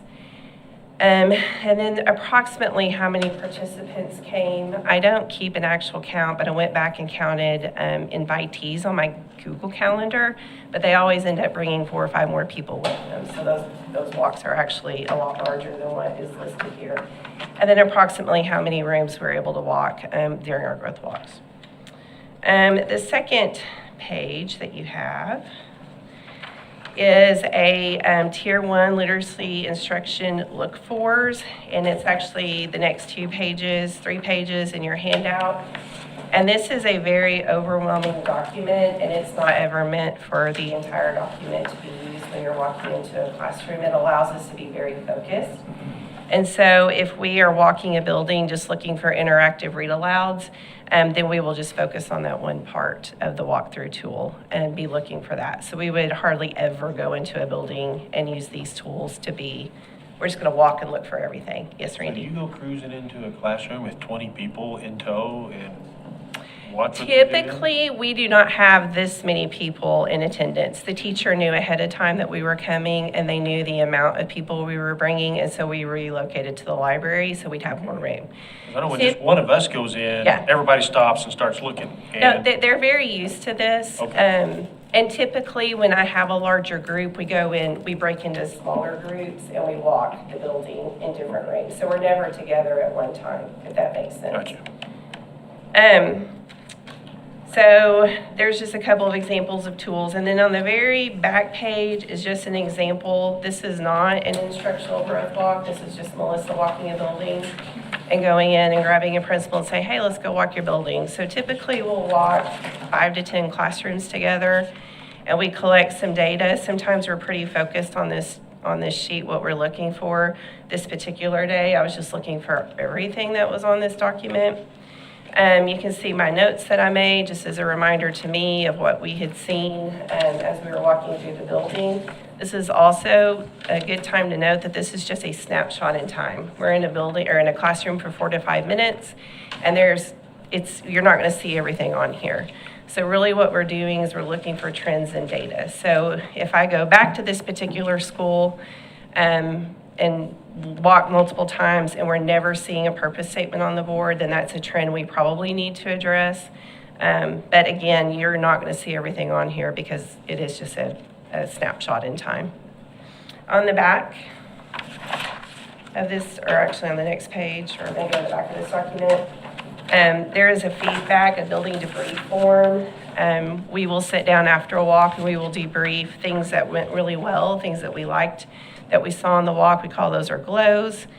We talk about wonders and notices. What am I wondering? Were you wondering after we walked? It's important that teachers get feedback from these walks, so we always talk about how are you going to communicate this to teachers. And then if we're in a classroom and we see maybe something happening that shouldn't be happening or some really big missed opportunities, we call those big, courageous, intentional conversations. We actually practice those during our principals meetings.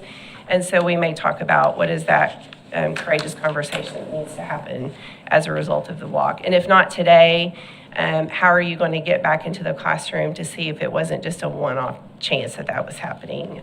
So we talk about that as well.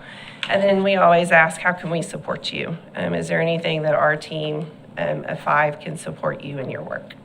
So these are very well received. Our principals love it when we show up. It's been fun walking with Dr. Cleveland, getting to share elementary things with him. So do you have any questions for me? Thank you. Okay, and the last little bit is just the district leadership team. That includes Dr. Cleveland, myself, Ms. Clay, Ms. Tischer, and Ms. Fink. And when you see these numbers, you have to realize that some of these are done independently, like Ms. Fink said. Some of them are done in groups. Some of them are done all together. When we do this, we try to choose specific schools and we try to block off some time, elementary, maybe a middle, junior high, and high school when we do these walks. I mentioned at the very beginning that part of it is for the observer to be the learner. And so one of the things we'll do is we'll go into a classroom, we'll walk out, depending on the classroom, we'll debrief, have a conversation about what we saw, what we learned. Dr. Cleveland and I had an intense conversation about a particular standard the other day. I was with Ms. Clay. We were talking about another standard. And so we always go back to the standards and say, I saw one and we were like, I think this might actually be an extension group because the learning was what we thought was a little bit higher for the grade level. So then we go back to the standards, we look them up and just make sure we're in alignment. During this time, we also bring principals with us, but I will tell you some of the best times have been when I've walked in and the principal is there and I grab an instructional facilitator because they just let me know everything. And they teach me, especially when I'm in elementary. I get to be a great learner, but I know as our team's been going around, we've started blocking off times on a regular basis to be in classrooms and just know that we're supporting our teachers and also gaining some knowledge and also providing some quality feedback for some of the principals from what our observations are. So anyway, any questions about that? Can you go to the slide before this one? Yes. Is there a slide before that? Okay, yeah, go back to the other one, sorry. So, like on this, on the 301, is those are supports, walks, and coaching, so that's a combination, and Yes. who performed those? So those would be the special education services, so that would be our 4 LEAs, and then they also have teachers on special assignment that actually go in. Some of them have deep roots in the behavior.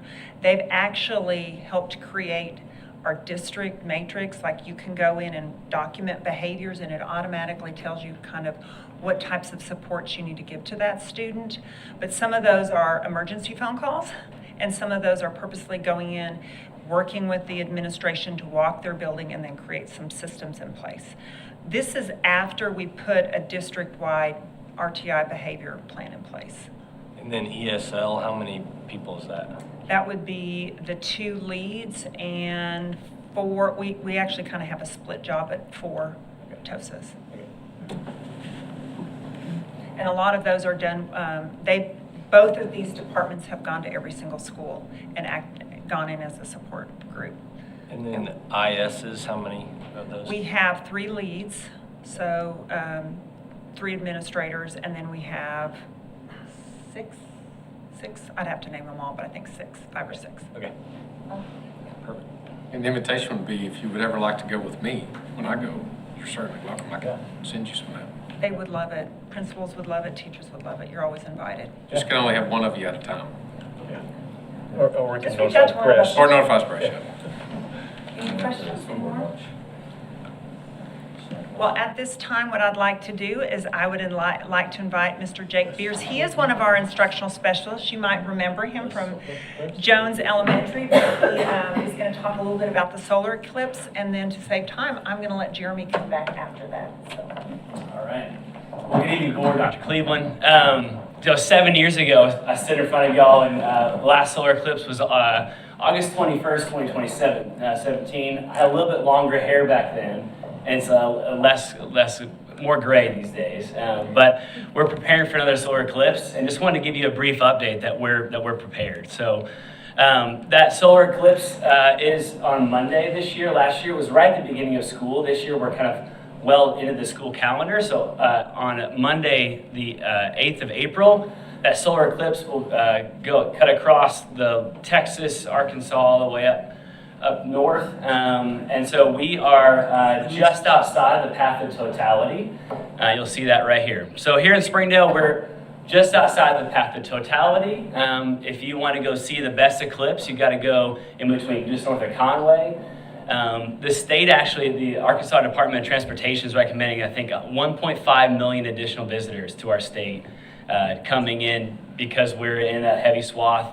But here in Springdale, we're outside of that path of totality, and it is during the school day. It's a Monday, and so our kids will be in session. And so, to give an opportunity for our kids to view that eclipse, Dr. Smith and I worked at the beginning of the school year with our science specialists to make sure we had glasses prepared. And so we partnered with Explore Scientific, and we have purchased enough glasses, or procured enough glasses to ensure that every staff and student in the Springdale Public Schools are going to be able to view that eclipse.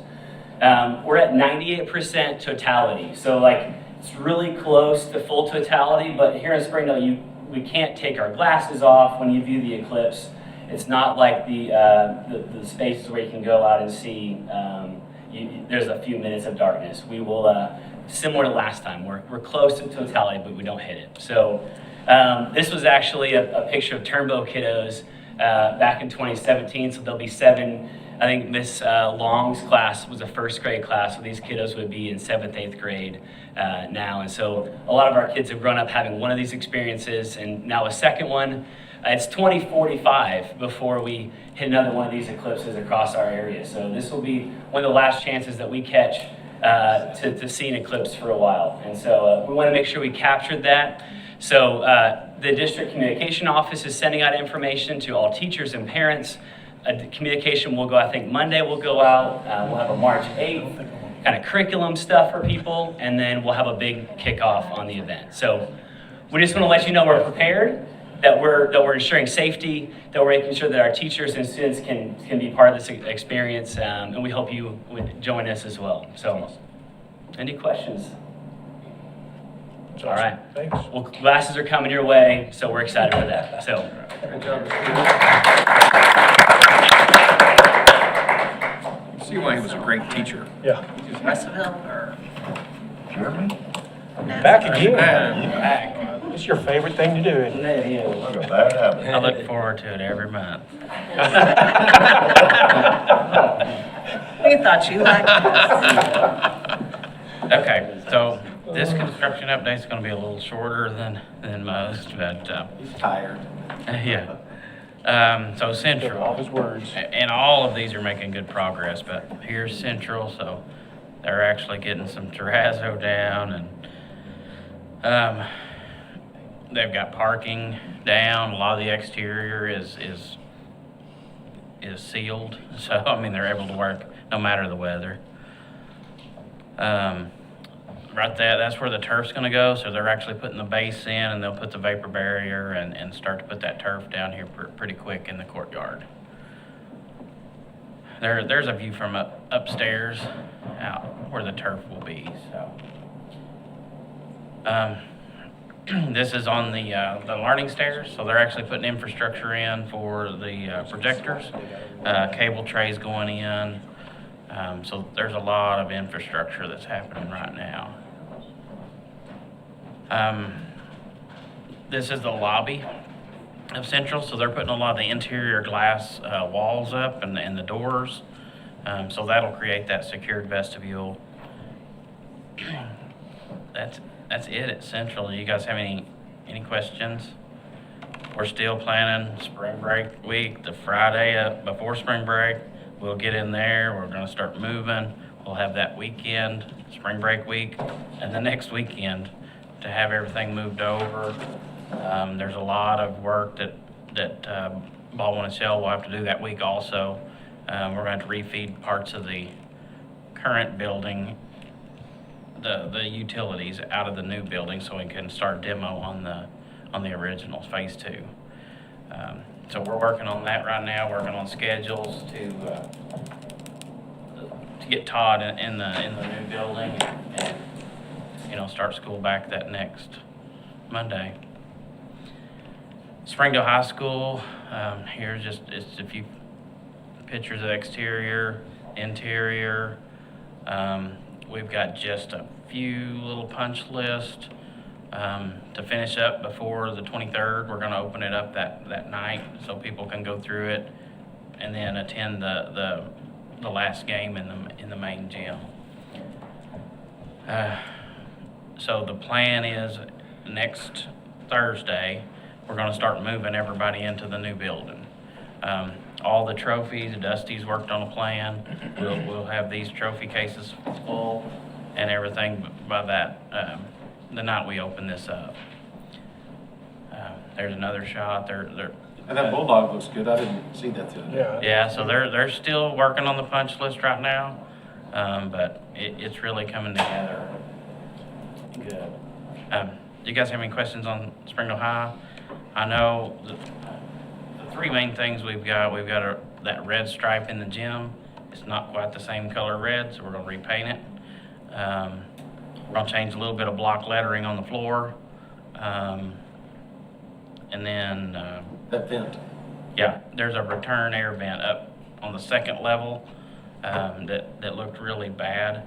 So we've actually got a different grill that's going in right there that'll be painted to match the wall. So those are the three big things that we have to do. The rest of it is mainly just clean up and then we'll start moving everybody into the new rooms. George Elementary, they'll have all the CMU finished this week, and then they'll start putting on some brick.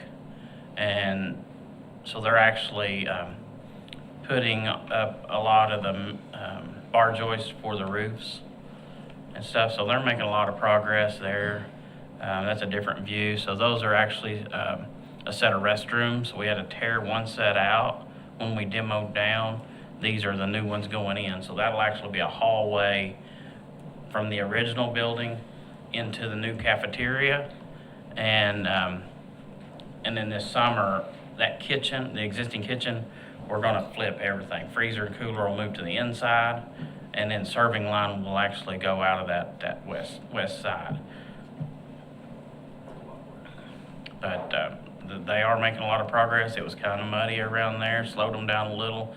On Wednesday, they put a lot of gravel in there to help with all the mud. We'll see if this will play. So we had some drone footage over there. You can see the hallway there on the bottom left. That'll tie into the existing hallway, and it'll come to the cafeteria and the kitchen. So they've made a lot of progress over there. Do you guys have any questions on George? Are we still on schedule? We are on schedule. I met with Sam, the owner. So we're working on the end of the project because I want to get new furniture in on the new student furniture like we did on the other 7 elementaries. So we're working on a plan right now to get that ordered. And then I just need to get it on site but not in the building. That way, once they finish their punch list, we can sign off and get the certificate of occupancy, and then we can move our furniture in. That way I'm not in their way and they're not in our way. So we're working on that plan right now, but we are on schedule over there. Southwest Junior High, they're doing a lot of painting and priming. They're polishing the floors, all of the railing. There's punch plate on those. They're finishing all those up, getting them ready to paint. Some of the restrooms are putting in a lot of the tile and getting those finishes completed. This is actually the cafeteria, and then that's the learning stairs. And then there's a set of bleachers that go in that little cutout. And then there's a stage that's gonna go in there to the left that kind of has that little awning that sticks out. So they're getting ready to build that stage and put in those bleachers.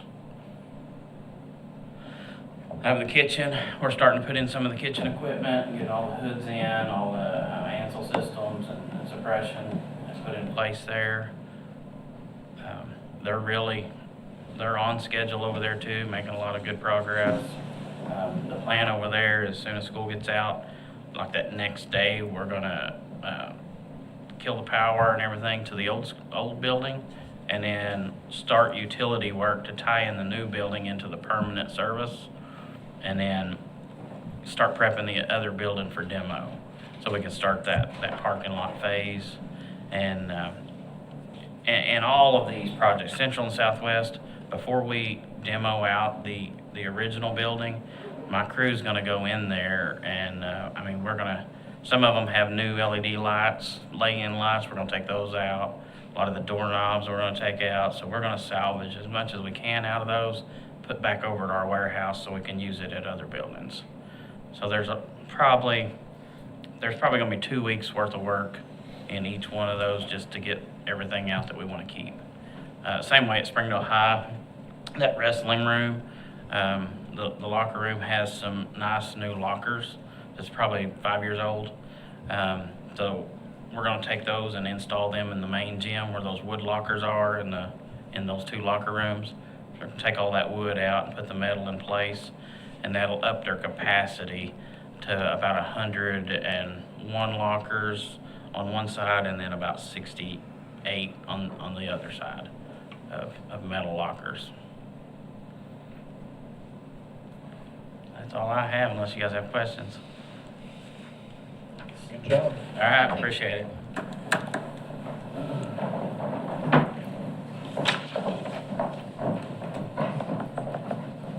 Good evening, Board. Dr. Cleveland. I want to grab this mic and change it even though I know it's not working. So I've got 2 items on the agenda tonight. The first one is to seek approval of the January 2024 financial statements. Those were in your packets. We're running about 2% ahead on collections or revenue year to date, and then our expenditures are about where I think where I anticipated. We're running just a little above where I thought, but we kind of run that way all year, and it's kind of been consistent. You know, I haven't seen very much fluctuation in that at all, and so that's what I have on those. If y'all have any questions.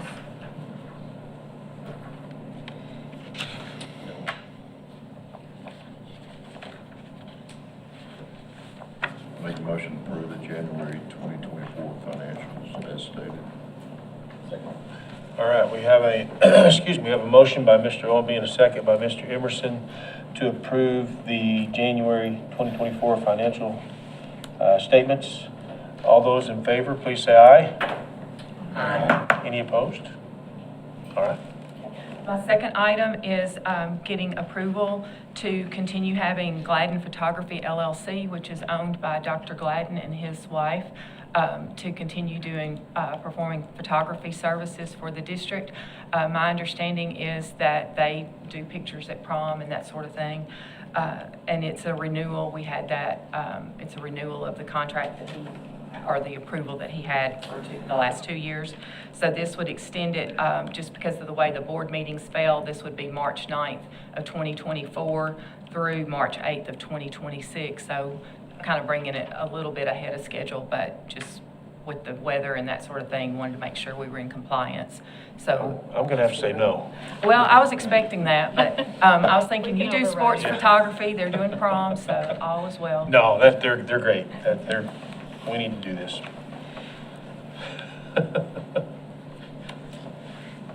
I need a motion though. Here we go. I make a motion that we approve the related party transaction resolution for Gladden Photography. Second. All right, we have a motion by Mrs. Creek and a second by Mr. Ramos to approve the related party resolution for Gladden Photography LLC. All those in favor, please say aye. Aye. Any opposed? All right. Thank you, board. Yep. All right. Good evening, school board and Dr. Cleveland. My name is Valerie Hanna, and I am the SEA president and a teacher here in Springdale. At our last member/board meeting, due to whether we had to combine it, we voted to continue funding our aspiring teacher scholarships for this next school year,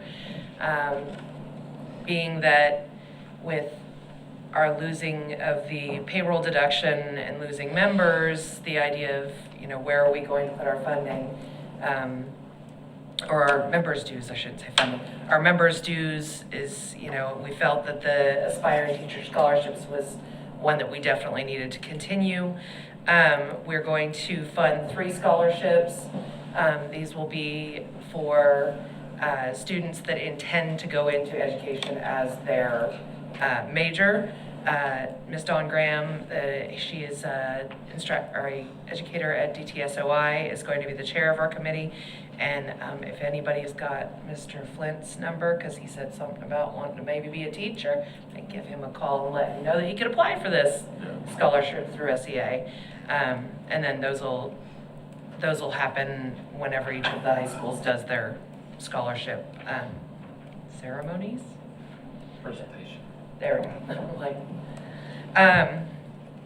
The second thing was that the voting for the National Education Association Representative Assembly started here last Monday. So myself and Ms. Callie Day are very hopeful that we have campaigned enough that we will get selected as delegates for our district to get to go to Philadelphia this summer, and we'll know by next school board meeting whether that's going to happen or not. And that is pretty much the all of everything, and it's hot in here, so. Yes, it is. Thank you. All right, thank you for being here. And before I adjourn the meeting, I just want to say welcome to, we've got our Springdale leadership classmates. My wife and I are both going through that. 4 or 5 of them up there that are part of that class 29. So appreciate you sticking it out for 2 hours. The meeting's going to always last this long. But thank you for being here. Is there anything else we need to talk, or are there any patrons signed up to talk? Okay. With that, meeting adjourned. Thanks for being here.